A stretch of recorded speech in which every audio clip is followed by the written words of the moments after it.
Assalamu alaikum wa rahmatullahi ta'ala wa barakatuh, my brothers in Islam.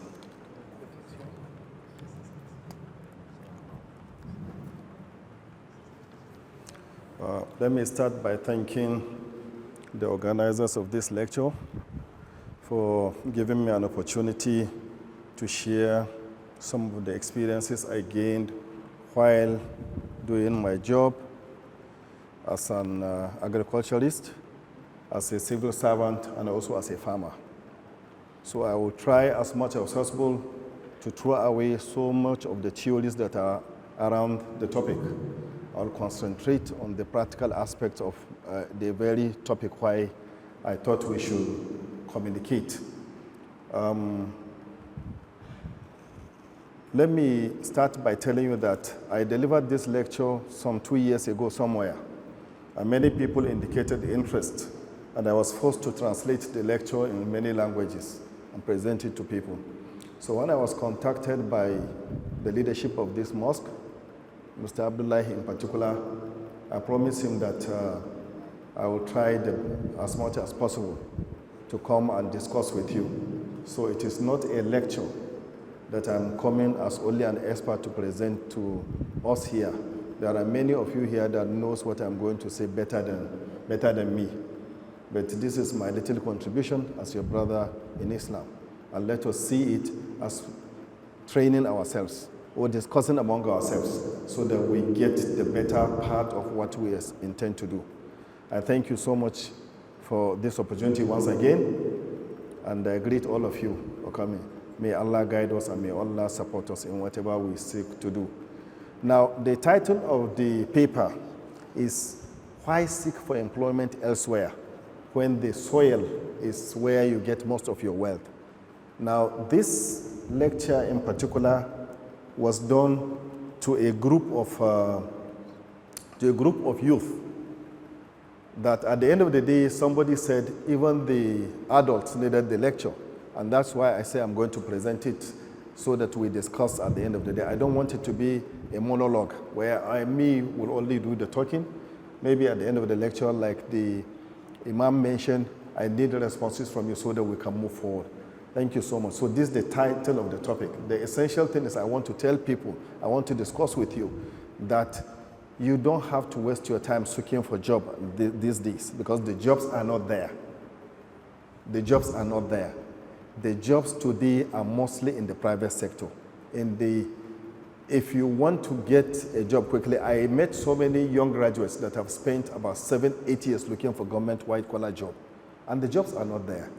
So this thing is mostly hitting us because in Lagos, in many southern part of Nigeria, you have industries there, private sector industries. So when you have your degree or a diploma, you are likely to get a company within Lagos that will employ you. But here in the north, where predominantly are Muslim areas, we have this serious challenge that if it is not government employing you, then you are almost on your own.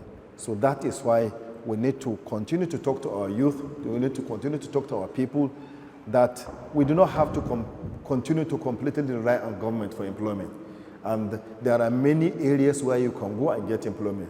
But in this circumstance, for today, I want to concentrate on agriculture. So my lecture will continue in this form. Nigeria, like many other developing countries, is experiencing rapid population growth with an estimated population of 200 million people. And 53% of these 200 million people do not have, they are youth. Then you know that if you don't have a very ready arrangement of employing them, then you can easily say that we are sitting on a time bomb. If we are sitting on a time bomb, we are actually saying that if we are not getting a space for employment for our youth, then whoever is comfortable today is only comfortable temporarily. Because most of the social vices affecting the country today, they are coming because there are a lot of youth that have zeal and interest to do a lot of things.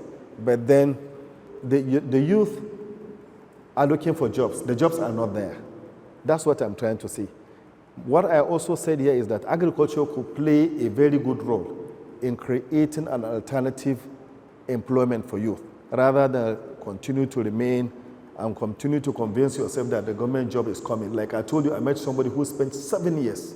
He's my namesake. He's Zubairu also. 7 years looking for a job. He kept on believing he must get government job.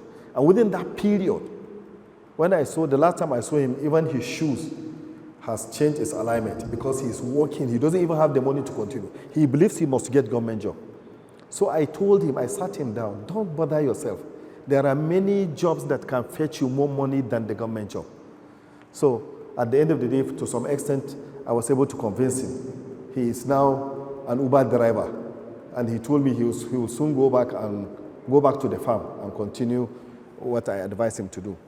Now, there is a hadith, because I'm talking about my brothers in Islam. There is a particular hadith in Sahih al-Bukhari which says that there is none, the Prophet ﷺ said, there is none among the Muslims who plants a tree or sows a seed and then a bird or a person of an animal or a person or an animal eats from it, but is regarded as a charitable gift from him.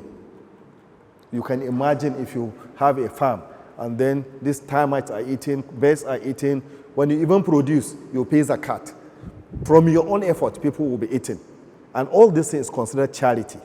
So if you embark on this thing, look at any other job you are going to do. There is no job that has this kind of description where you get God's blessing. In another hadith, I cannot mention it up here now, they say that the reward to a farmer and reward to, is it a doctor or a teacher, only God knows what he's going to give them. So these are things that we look at it. That's why our mindset needs to change from what we are used to, government job or seeking this white-collar job. Look at the alternative and let your religion be your guide in what you are going to do in life. Even if you are a civil servant today, I can tell you, I just asked somebody outside, how much do you earn in a month? A director cannot boast of more than 500, 600,000 naira a month.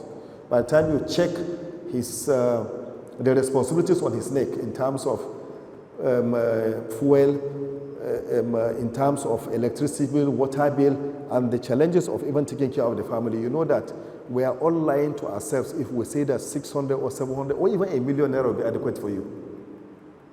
So what is the way out?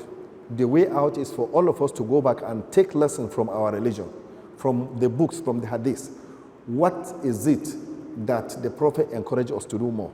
So if you are doing white-collar job, if you are employed, try and get back to the farm and engage in agriculture in one way or other. Aside from the profit you get when you are living in this world, you also have the benefit of being responsible in feeding a lot of things. And you can see this hadith in particular has indicated that the reward you get is beyond anybody's imagination, because you can't count the number of ants and the birds that have eaten from your own effort. Then this is a small example of unemployed youth.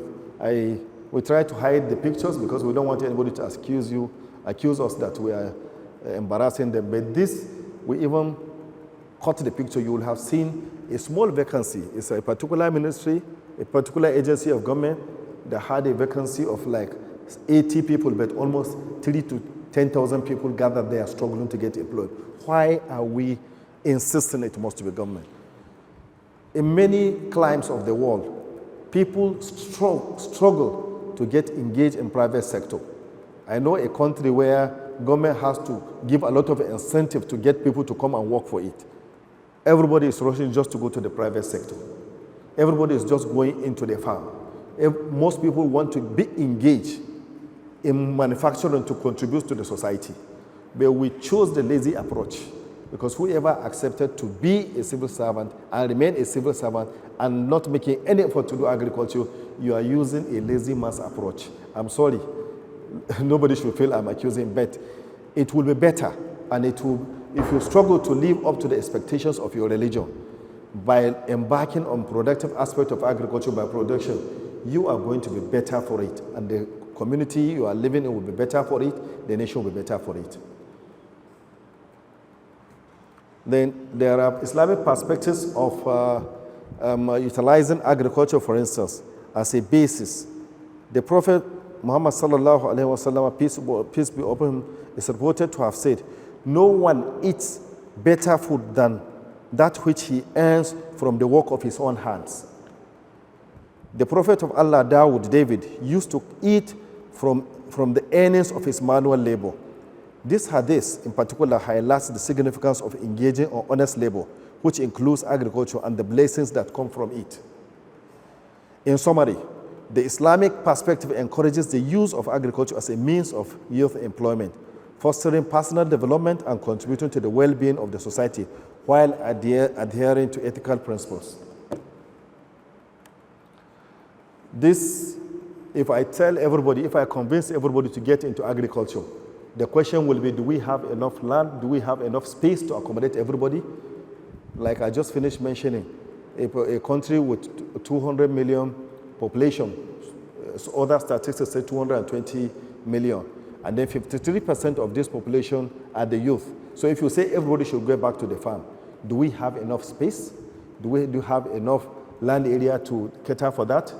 Yes, Nigeria can, if you are in Nigeria, you can beat your chest and say that we have 91 million hectares of farmland that is good for agriculture, 91 million hectares. If you are a Nigerian, beat your chest and say that, Alhamdulillah, the water bodies we have in this country, I'm talking about ponds, rivers, and all these stable waters that can be utilized for fish farming, for instance, and many other agricultural engagement in water. We have about 1.3 million hectares. Then if you are also talking about irrigated land, where you could do like Fadama agriculture, where you can dig a small washbowl or a tube well and still cultivate your crops. We have about 3.14 million hectares in this country. Then if you are talking about coastline, where you can do a lot of other engagements in agriculture, where you can get a lot of shrimps and so many other things, you can even get fishing boats and go to the high sea, and we have 800 kilometers of coastline in Nigeria. So the opportunities are endless. The opportunities for Nigerians are infinitesimal in these circumstances. We have not utilized up to 50% of what is obtained here. So I want to now get into the economics of agriculture. I want to look at some of the important things, simple things that you could do to change the landscape of your economy. I'm talking about your revenue. Even if you are a salary earner, even if you are unemployed, there are very simple things that you could do to change your life. So I'm going to start with sorghum. In Hausa, they call it dawa. Now, I did some these statistics I'm giving you is something I did 2 years ago. So things have changed. But I only decided to continue with this because I got some of the data from National Agricultural Research and Liaison Service in Zaria, and then I related it with some of the average outputs and then cost of production from some of the CBN data to be able to come up with some of these things. So it is 2 years ago, so the statistics will have changed. But the differences and the things I'm trying to explain to you still subsist. So let me start with sorghum, for instance. If you look at the cost of production of 1 hectare, I hope all of us know what a hectare is. A hectare, if you do not know a hectare, I can simply give you an example. A hectare is 1 stadium. If you imagine the stadium, well, that is 1 hectare. So 2 years ago, we discovered that with 53,615 naira, you could cultivate your 1 hectare to produce sorghum. Because sorghum, you know, is a crop that does not require too much fertilizer. It is a 1 application fertilizer. So, and the seeds have so most of the cost of the labor is the people that will do it for you by the time you apply tractor, and then some of the people that will go and do this thing by the time. We did an average calculation and we got 53,615 naira 2 years ago could be enough for you to cultivate sorghum. We also realized that you are going to get certain number of bags per hectare. Those bags per hectare, we also realized that if you sell them as of 2 years ago, not now, the price is higher now, we could get 111,762.90 from the cultivation of 1 hectare of sorghum. So sorghum, some people call it guinea corn. Profit per hectare is simply subtracting the cost of production from the revenue, and which will give you 58,147 NAIRA 0.9 kobo. Now, if you encourage a young person who is looking for government job, or even if it is you and say that, please, go and increase your production using little technologies. The person, individual average production could be up to 20 hectares. So let's assume on the average is between 15 to 20 hectares, most of the farms you have in the country. But there are some small scale holders that is no more than 3 hectares or even 2 hectares. But on the average, when you have an educated person and an educated person, encourage him to go up to 20 hectares. When you have that one down, we did our little arithmetic and we discovered that by the time you calculate the cost of production, this 53,000 times 20, and then you look at the revenue, 111,000, you multiply by 20. The profit that will come out of it will be 1,162,958 in a year when you plant sorghum alone. So if you now use this figure and divide it by 12, because you want to see whether getting into sorghum production is profitable or not, what you are going to get is you are going to get, when you divide it by 12, this 1,162,000, you get 96,913. So I did further investigation. What is the value of this 96,000 in our salary structure? I'm a civil servant, I'm still a civil servant. So when I checked, I realized that that is equivalent to a salary of somebody who is on salary grade level 10, step 4. So ask yourself, when you are just graduating from the university, you say you are not going to get into agriculture, you wait for a white collar job for 7 years. Then at the end of the day, if you are lucky, when you get employed, you will be employed on salary grade level 8 or 7. What will be your earning? You will not get, highest you get, that's before the adjustment of the salary, is 60,000 at level 8. And it will take you another 6 to 7 years before you could reach grade level 10, step 4. So you see why I said the first topic, why do you have to wait for government employment? When anywhere you are standing, when the soil is there, you can use the advantage of getting into agriculture and earn what somebody in government cannot get, your colleague in government cannot get it. So this is the first example. Then let me move to the next one. The next one is cowpea. Cowpea generally is called wake in Hausa, and in common English it is called beans. Now, if you engage yourself in production of beans, for instance, 2 years ago when we did what we still did for what, as I explained to you earlier on, we look at the average cost of production for cowpea. We agreed that for a hectare, you are going to require 49,173,000.2. That is the cost of production.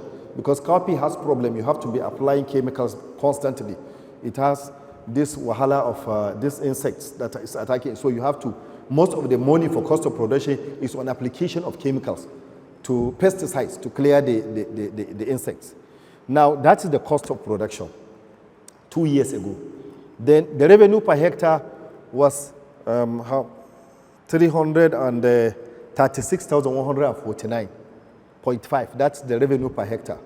Now, if you encourage somebody, by the time you subtract the 48 and this one, you get a profit per hectare of 286,976. You see, this one pays more than maize.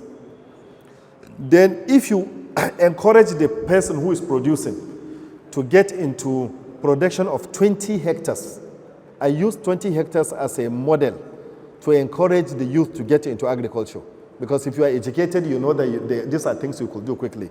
So, the 20 hectares, you are going to get yourself, the profit for 20 hectares, based on the statistics I've shown you, is 5,739,516. Now, let's do the same thing we did on sorghum. Divide this revenue of 5 million by 12. Do you know the amount of money you get monthly? 478,293. Now, that is equivalent to a monthly salary of somebody who is collecting salary grade level 17, step 6. That is before the little adjustment of salary that you know we are enjoying now. This is for salary of a director. So if you engage in copy production, and you follow all the cultural practices, there is every chance you get this 5 million per hectare. You understand? Of course, nothing is going to be perfect, but it's going to be plus or minus something there. And it depends on the soil and many other factors. But this is what is obtained. So you have, when you get into this one, you collect salary of somebody on grade level 17. Why then do you have to waste your time? Keep on waiting for government job that is not there. Since 2018, I know the federal government has not employed anybody. 2019. Since when COVID started, there is a ban on employment. So you are a graduate now. Many are coming every year, many graduates. Then you deceive yourself that you will continue to wait for government job. You are not helping yourself. And I'm talking like this because predominantly the unemployment is higher in the north. And in the south, there is also unemployment. But you know, south, like I said from the beginning, they have a lot of industries that can absorb people. Here in the north, the biggest industry we have, which we should all embrace, is agriculture. So let's spend our time to explain this to the youth. This lecture should not stop here. We should continue to talk to our people and encourage the youth to do this. This is the way we can move out of the present problem we are facing. You go to Kano, for instance, today, and you see the battery or the number of Almajiris on the streets. You see the kind of inhuman treatment people are getting on the streets. It is so disheartening. If you are a good Muslim and you have this fear of God in your heart, you always you feel like shedding tears sometimes when you see this thing. And it is all because we are not sending these messages to people, extending the message and let people know the opportunities that are abound, that God has created in His infinite mercy to us, but which we are not utilizing. So let me go to groundnut. We apply the same rule. Cost of production for groundnut is 133,000. Revenue per hectare is 200. Revenue per hectare is, the revenue per hectare for groundnut is 289,000. That's the revenue. Then the profit per hectare is 155,000. By the time you take you multiply it by 20, that is if you encourage somebody to produce 20 hectares, you're already talking about 3 million. The 20 hectare equivalent of that, the 20 hectare equivalent of monthly salary, that is if you divide it by 12, you are going to get 258,000. That is equivalent to somebody who is on salary of grade level 10, step 6. Maize, for instance, the cost of production is 113,000. The revenue per hectare is 198. Profit per hectare is 84,775. If you look at that and you imagine 20 hectares, you are talking about 1.6 million. Then 20 hectares equivalent of monthly earnings is 141,000, which is equivalent to salary grade level 13, step 7. Then imagine if you say you are going to raise broilers or layers, then you go for 1,000 beds. That is our basic threshold unit of measurement. This is cost of production is very expensive here, 1.8 million. Revenue is 3 million. Then profit, 6.9 million. If you profit of 1 multiply by 6, so we use 6 months here. Why? Because we are talking about the cycle of production. When you raise them, they require 6 weeks. You understand? So this is what we are obtaining now. It's not per annum. So that's why we use it. The monthly earnings is 580,000 from our explanation. And when I checked that one, I realized that it is going to be consolidated. It's above level 17. It is the salary you give to maybe ministers or PAMSIC and the rest. So then catfish. Catfish, by the time you do all the arithmetics, because catfish, when they grow, they eat a lot of, I have a farm on this catfish. I know how difficult it is. By the time you raise 1,000 fingerlings, you are likely to get 13. You are likely to get an equivalent of, because when you get a gross profit, you divide it by 12. That is when you know the level of what you have done. So you will go on level 13, step 10. Then matured rabbits. When you raise them from small rabbits, you know, rabbits have highest drops. Like they give kids this little, they give birth quickly.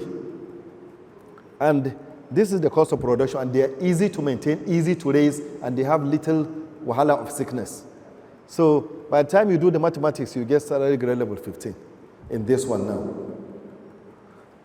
In conclusion, with this, my brothers and sisters, it is my hope that our youth and unemployed citizens who are still unemployed and who are still waiting for a white-collar job, which in most cases is not coming, will see the many opportunities available in agriculture and have a rethink to better off their lives, family, the community, and country at large. I hope this little contribution from me will, will help not only our youth, but all of us here in striving to find additional revenue in our lives for the betterment of ourselves, family, and community. I thank you very much for listening and giving me your attention. Let me also add that in addition to these things I told you, if you don't want to get into direct production, you also have an option to be a middleman who will add value to what is obtained. For instance, now, this rabbit I've shown you, if you raise rabbit, most of these Igbo people, they like eating what is called bushmeat. And this bushmeat has changed. Now, they don't go to the bush. Even if they go to the bush, they don't see the bushmeat. So the rabbit farm has been, rabbit farmers have been successful in processing their rabbit and making it look like bushmeat. And Igbos are buying this thing in large quantity, So the cost of production of a rabbit, as at that time, was no more than 1,200 per unit of animal. But at the end of the day, the Igbos will come and buy it at 3,500, that bushmeat. So it is a small processing you can do. You can go to the farm gate and get it from somebody, process it and make it look like a bushmeat and people will buy. Then if you look at the same thing with fish, you may not be directly in production. You can go at the farm gate when they are harvesting the fish, the 1,000, be a collector and then get what is called a smoking clean, where you can use it to do what Hausa people call banda. This banda, then they process it. And then these days, even if you go to Sahara supermarket and many supermarkets, you will see this well-processed fish being packaged beautifully and being sold there at a very good price. So you can add value. You buy a fish maybe from the pond, maybe 700 per 1 kg. But by the time you do the processing, they may buy it about 1,200, which means you that is outside, you will have gotten 500 naira for yourself. Now, why I'm mentioning this aspect of marketing, it is good for civil servants, like all the other people that are here. Not necessarily you have to go to the village to do the production. You can be at the farm gate and add value to whatever you have produced, whatever somebody has produced, and get good revenue for that. And because you are coming to buy, the price that will go to the farmers will be beautiful. And then the farmers, when they get good return in their investment, they produce more. So that means even if you are going to contribute to the development of agriculture, you do not have to go to do the production. You can stay by the farm gate, add value. Two things you can do. You add value in terms of form. You can also add value in terms of location. That means you can go to as far as Sokoto or as far as Baga in Maiduguri, buy this fish, process them beautifully. That means you have add form value to it. Then transport it to Abuja or to Port Harcourt. That means you have add location value to it. You understand? In that way, you get good profit for your investment. And then when you get good profit for your investment, you'll be encouraged to continue. That means you'll be going to the rural areas to buy these things. And when you buy them, you are encouraging, you are giving farmer good return for his investment. That means the farmer will be compelled to produce more. In that way, all of us will be engaged because we have the agriculture. Agriculture is the mainstay of the people of the northern Nigeria. Agriculture is the mainstay for everybody in Nigeria. But why we are missing this thing is because we are not taking time to look at it. I mean, over time, people have looked at a farmer to be on the low side. To be on the low side, just like a teacher. If you are a teacher, even if you are looking for a wife, nobody looks at you twice. If you are a farmer, if you are looking, they will say, how can I marry a farmer? But we need to go back to agriculture to show the whole world, to show everybody that farming is not any man's job. It is for people who have knowledge. If you go to developed climates, Ghana, for instance, now people are using this AI, artificial intelligence, to produce crops. If you go to many African countries now, Kenya, they are adopting technology while we are still using our primitive methods of agricultural production. So I call on all of us to have a rethink.